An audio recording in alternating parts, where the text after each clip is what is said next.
Hello, welcome. Lotus with Art of Sacred Embodiment here. And this is to follow up on the last video I did on sacred centering, sacred grounding, not flailing in your scattered energies. So this is going to be on self-love.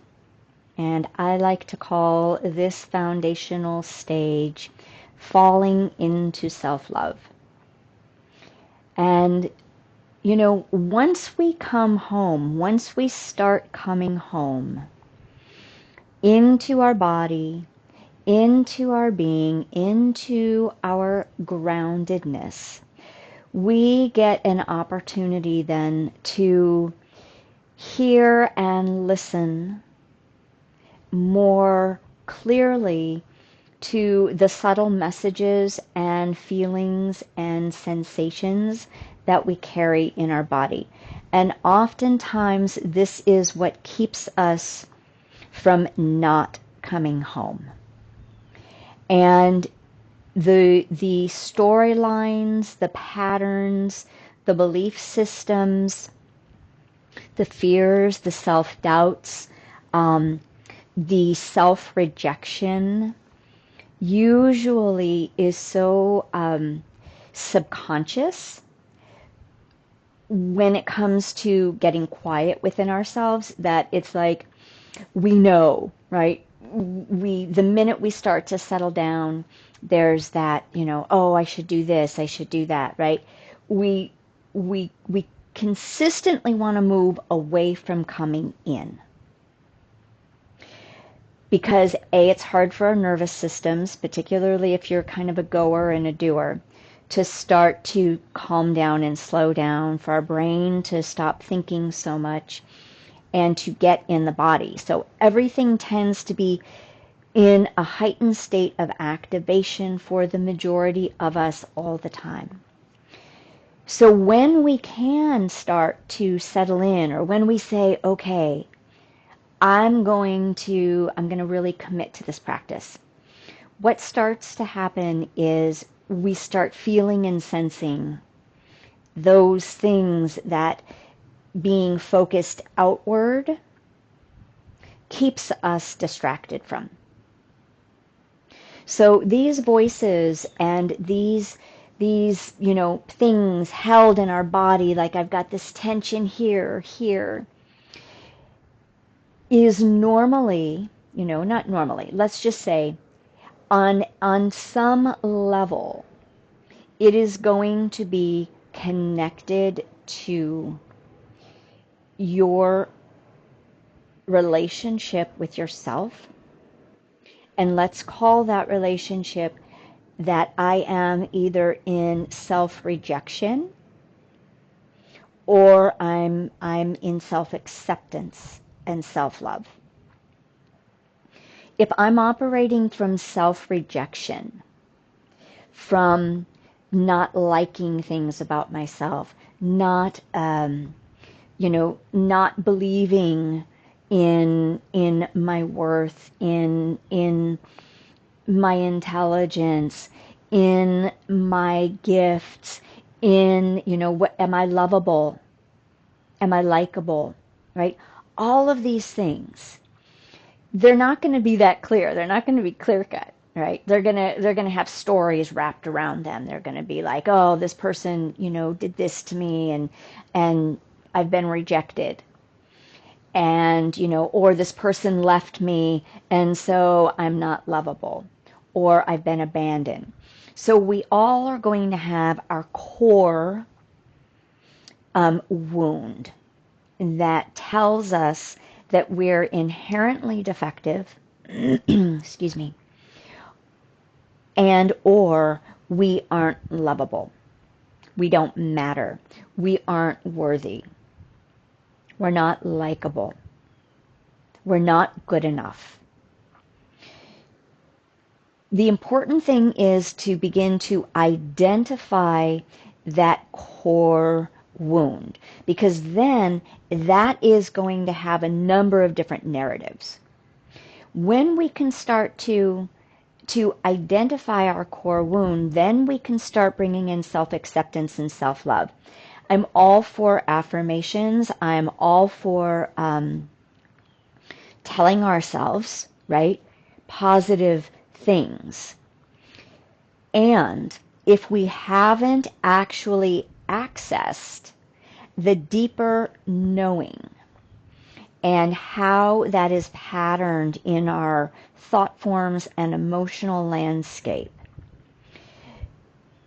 and if we don't really come home to that, positive self-talk is only going to get us so far, because it's all going to be up here.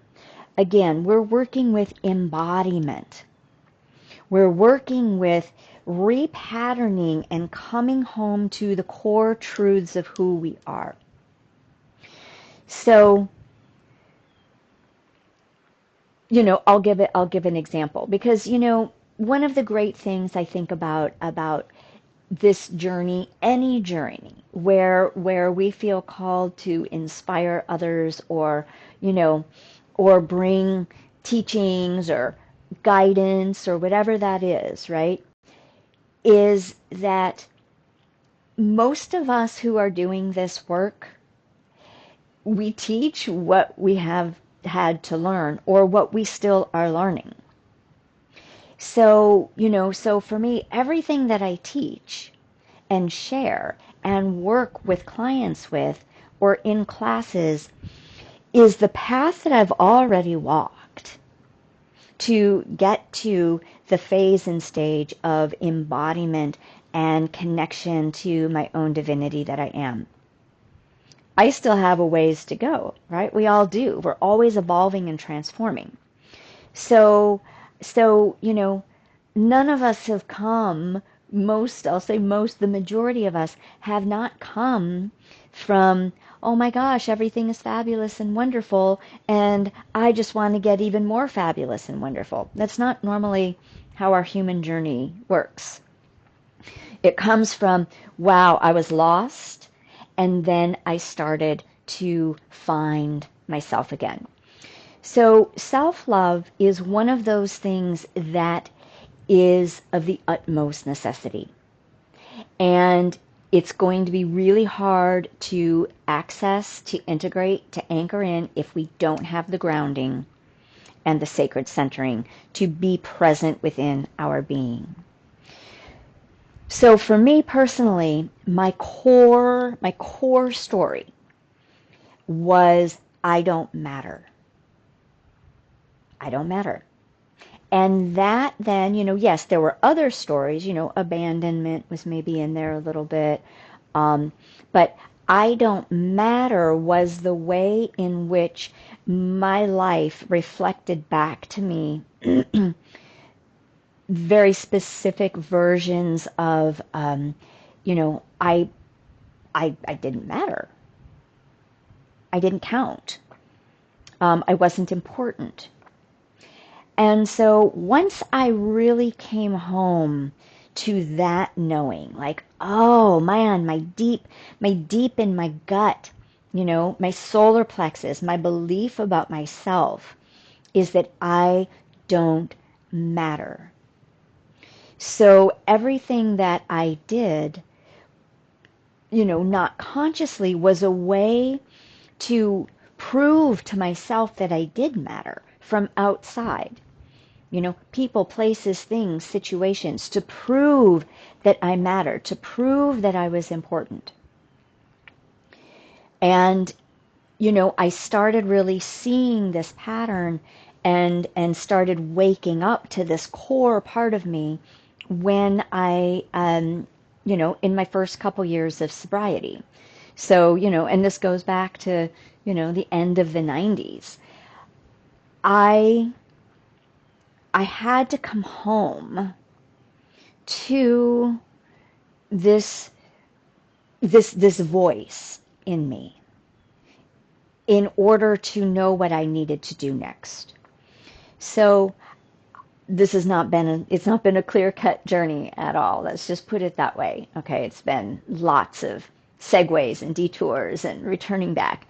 But fast forward, what I had to start doing was first to recognize that every time I projected or labeled somebody else's response to me as they were telling me I didn't matter, then I was practicing self-rejection. I was, in fact, echoing that belief. The more that I tried to make myself matter, the more that I was affirming the belief that I didn't. So what we need to do in this journey is we have to start from acceptance. We have to begin to see I have to accept that this is my storyline and that I have ways of perpetuating it through the lens and through the perception of how I believe life and the world is teaching me. If I think life is hard, life is cruel, then, life is out to get me, then what I'm doing is I am projecting my belief that somehow I'm negated. I am not cared for. I am not loved. I am projecting that out. And I'm seeing life tell me that, but it's because I'm only seeing through those colored glasses. So what we get to do is we get to, oh, this is my narrative. I accept that this is this deep feeling here. We don't have to dig around a ton all the time anymore. Sometimes we do. Sometimes we got to do the deep shadow dive, but that's less and less. And that's, most people usually get assistance with that. But then you recognize your shadow and you go, oh, okay, oh yeah, negative self-talk. This is what I used to do this, right, when I first got sober. Every time I would hear myself say negative things, I would literally go, oh, negative self-talk, negative self-talk. And it looked weird and funny, but normally I was with all my AA people, so they all got it. And that was just me bringing my attention, acknowledging, accepting that this is what's going on. Not fighting it, not pushing it away, not trying to make myself feel like, oh, no, I'm amazing, I'm wonderful, I rock, when I didn't actually believe that or know it. I had to be with it. And through acceptance of these beliefs, and then maybe even the acceptance of ways in which I operated because of that belief. Maybe we don't always do our best because we're not experiencing our best. We don't know better. So we do things that we don't feel good about. We can't really love ourselves. So then we have to become aware that this is how we're operating, trying to get something that we don't have inside of us already. So as we begin to recognize that everything that I do, that I perceive is being done to me, I am practicing self-rejection. I am affirming that I am not liked and I'm not loved. I don't matter. I'm abandoned, whatever that is. And then we get to start accessing those things. Wow, I'm going to love myself in spite of this. I see that my behavior was not really how I would want to be treated or how I know is really loving. So first I'm going to just accept that this is true. And I'm going to acknowledge that I'm coming from a place of wounding, from my own pain. And I'm going to love that pain. And know that even though this happened, I'm going to try to do better next time because I am healing. And what is that next better thing to do? And then, right, I love myself anyway. Maybe I overate. Maybe I smoked too many cigarettes, right? Maybe I drank too much coffee. I'm using very benign things just to keep it simple. Because I didn't feel good about myself. Because I'm practicing self-rejection. So I do things that aren't good for me, which is self-rejection. It's not self-love. So then I love that anyway. I love my wound. And then I consciously shift my actions and my behaviors to do loving things for myself. To treat myself lovingly. To not drink that second or maybe even first cup of coffee because it doesn't feel good. It's not loving to me. And those are hard, right? Those are hard. Habits are hard. Thought forms are hard to break. But they're easier when we become conscious of them. And the whole while, I'm aware that I am evolving, I'm healing, and I love myself because I care enough about myself to make these changes, not because anybody else thinks anything about me, right? Good or bad. It's not about focusing out here. It's about focusing inward and coming home to me and letting me fall in love with being the best person I can be. So then after we begin, sometimes we got to start small. And then we start consciously taking certain things about who we are that may not be attributes, without judging, without labeling, without being good or bad, right or wrong. Like, okay, yeah, I'm getting stronger now. Now I can look at, is that really true? Do I act selfishly? Am I selfish? Okay, maybe I am. I don't have to label or judge it. Why, maybe, do I behave selfishly? Maybe I'm tired. Maybe I don't have the energy to be more generous. Maybe I don't have the resources. Maybe I don't feel like anybody cares, right? There's always underlying. So then we begin to go, oh, okay, I accept I'm selfish. And I look underneath and go, oh, yeah, okay, I'm not doing it because I want to be mean or cruel. I'm doing it because there are these depletions. There are these ways that I don't know how to operate differently.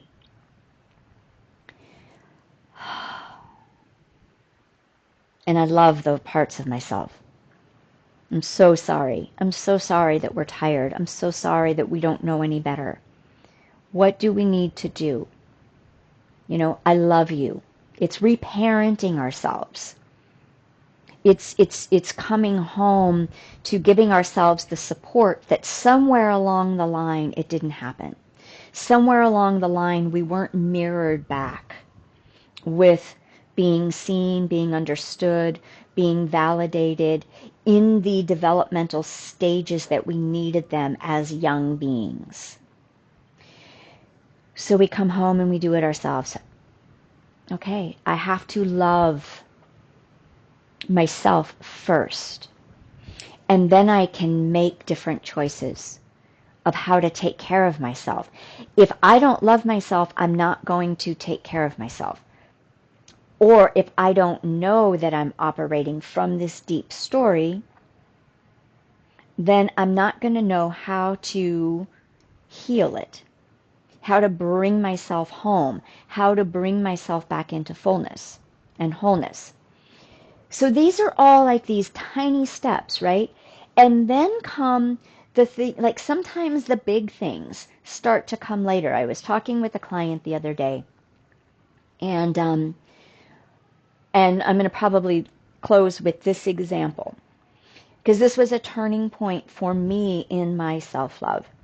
So this was, years ago, end of the 90s, coming into 2000. No, it was still the end of the 90s. And I had made a big shift in my life. I had really transitioned from who I was, and done a lot of deeper healing work through a really traumatic relationship, right? Which was really the crux of this deeper learning. So I was really doing a lot of work to regain like my own personal power, my own level of self-esteem, my own view of who I knew that I was, who I believed that I was.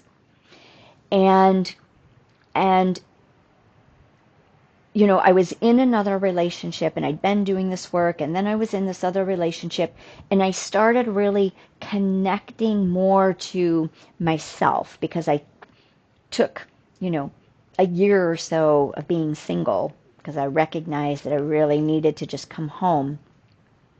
So I had done a lot of this deeper work with, what makes me feel good about me, right? What makes me feel beautiful? What is my expression of grace? What is my expression of sensuality, of sexuality? What is my way of expressing and being in my femininity? So I was healing a lot of I didn't know it at the time, I wouldn't have called it doing a lot of the sacred feminine work, but that's exactly what I was doing. I was doing a lot of this, returning myself back to my true sacred feminine coding, so to speak. And in this process, I had found like my expression, right? How I dressed, how I carried myself, what made me feel attractive to me, first and foremost. And my partner at the time, for that couple years, we didn't have like a tight click at all, but it was definitely healthier than what I came from, and I was learning a lot of really great things, and we were learning this together. But one of the things that was really strong in that relationship is he had a very strong wandering eye, and it was towards women who maybe still expressed themselves in some way from a phase that I had been healing myself from, and I had come into a bit more of a conservative phase and stage, and honing and refining myself for me. And whenever we would be out, the eyes would wander, and I had to do this deep self-love practice every time of, I love how I dress. I love how I carry myself. I love my expressions of beauty. I love my expressions of sensuality and sexuality. I love the grace in which I have evolved into. And this was this consistently brought me back to choosing my alignment and my truth. Even though I didn't carry the personality traits that this partner found exciting and attractive.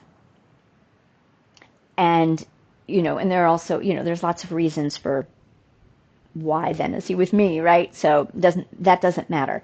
The point is that I had grown to know how I needed to repattern me for me, not because somebody else thought this of me, not because I'm not going to, I'm not enough, right?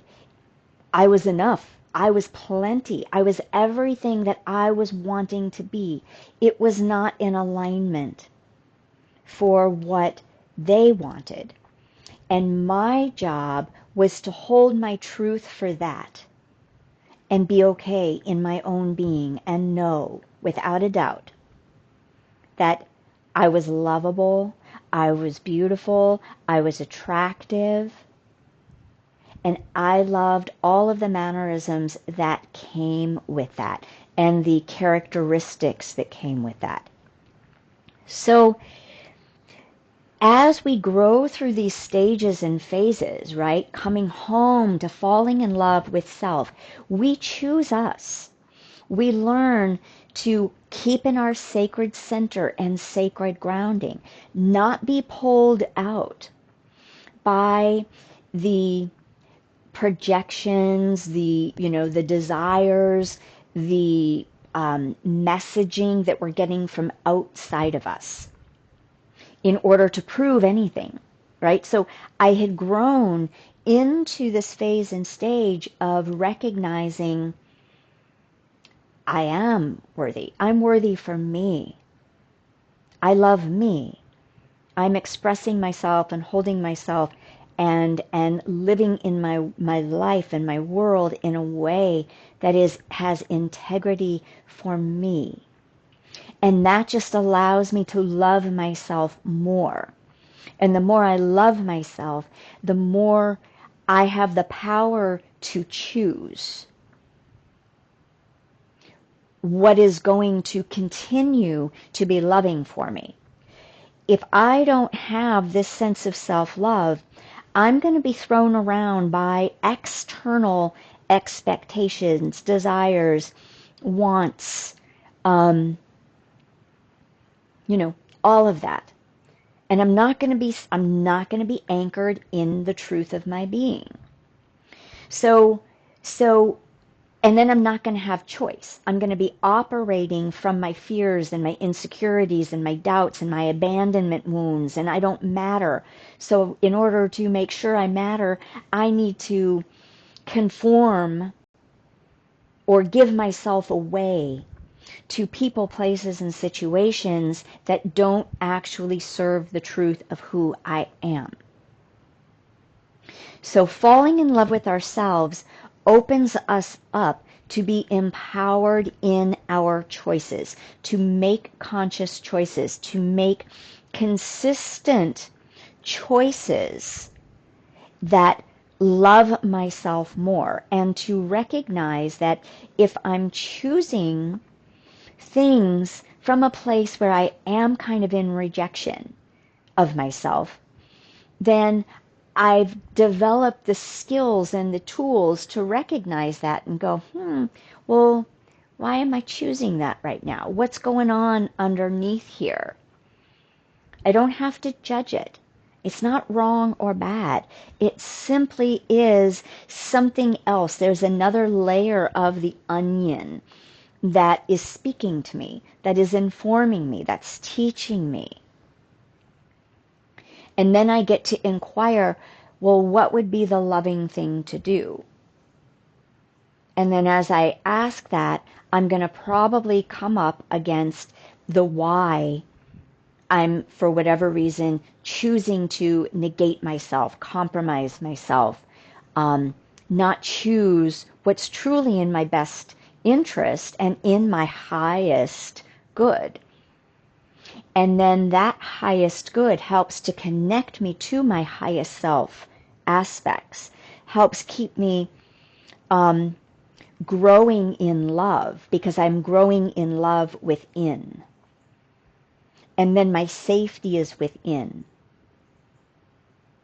My self-honor is within, which allows me then the courage to be more open and vulnerable with my truth, because I don't need anybody to love me or approve of me from outside, because I've come home to this deeper place and I've embodied it, and now all of my cells, right, have been revitalized with this frequency of self-love, because I'm able to anchor it into my body and become it and live from that sacred embodiment of the highest expressions that I can be, again and again and again and again, not because I'm wrong or bad or broken, or maybe even need healing at this point. For me, I don't look at it as healing, but I do look at it as, oh, I forgot. Yeah, I forgot. This is my truth. But my wholeness, my connection to the divine is my truth, knowing that I am inherently worthy and I behave in ways that are worthy. I live from a place of integrity. I trust my thoughts, my emotions, and my actions to align me with my highest good. So falling in love with ourselves then allows us to expand into higher frequencies. Love, personal love, allows us to move into higher love, which is a more unconditional love. But we have to come into the personal love first, right? We've grounded in that root chakra. We've healed and acclimated within that second chakra, right? We've become aware of our deeper wounds, which most of them, and traumas, most of them rest in that second chakra. So my self-esteem, my personal power, my know thyself has increased. So I'm grounded and I'm safe in the lower centers. I have trust in that. And then my heart opens through self-love. I practice self-love. Then I can love you more because I love me, right? I accept me in all ways, shapes, and forms. I can pretty much say that that is the truth today.